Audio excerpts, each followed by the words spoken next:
So, Fall Guy. What did I think? Well, it wasn't a complete waste of time, but almost kind of a waste of time. So, there is the political issue with Emily Blunt working with that notorious Scientologist, Tom Cruise, but I will table that. So, it seems a pretty obvious premise that we're going to be making fun of the Hollywood conventions of making movies. And Fall Guy thinks it's very, very clever. Like, oh, we're making fun of ourselves. But, yeah, we did this already. We did this in the 90s called Last Action Hero, which was way more fun, way more interesting. But to be consistently critical, even when I was seeing it in the theaters and I loved it, I was like, oh, this has quite a few problems. And Fall Guy has even more problems because I just never found the characters quite engaging because I know the magic trick. I know a lot of this stuff on Hollywood and the movies is made up. We know it's a construct. But, this is not The Matrix. It's not Last Action Hero. It's not asking deep questions about what is real, what is fiction. This isn't exactly Plato or deep Nietzschean philosophy. It doesn't have to be, but I expected it to be actually pretty funny.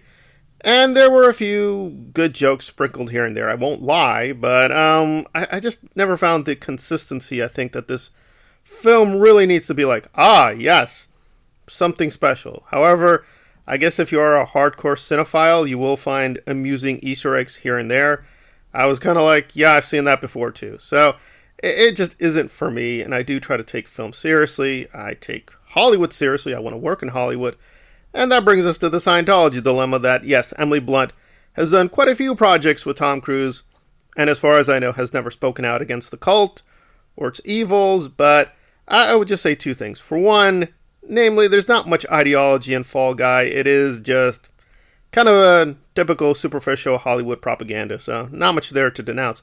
Also, this film is not going to make any real money, so it is a complete flop. So even if you do buy it through legitimate means, you're not really going to be helping Tom Cruise. That said, I don't recommend buying this. I don't think it's strong enough. I'm going to have to give this a very severe 5 out of 10. It is what it is. It's an amusing piece of silliness. I can't say it's bad with a capital B, but it is far worse than a very disappointing slew of films. Like, I found even Dune Part 2 disappointing.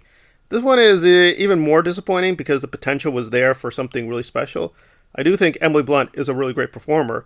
I'd say see Sicario or see some of her other work, but this does not really highlight her strengths. And as for the rest of the cast, I guess they put in an effort in, but there's really not much here. So see Sicario, see Last Action Hero, and avoid this. But if you do have the extra money, it's a 5 out of 10. So, get a coin out, flip it, and if you have enough money, I guess, give it a try. But really, you're not losing anything by avoiding this.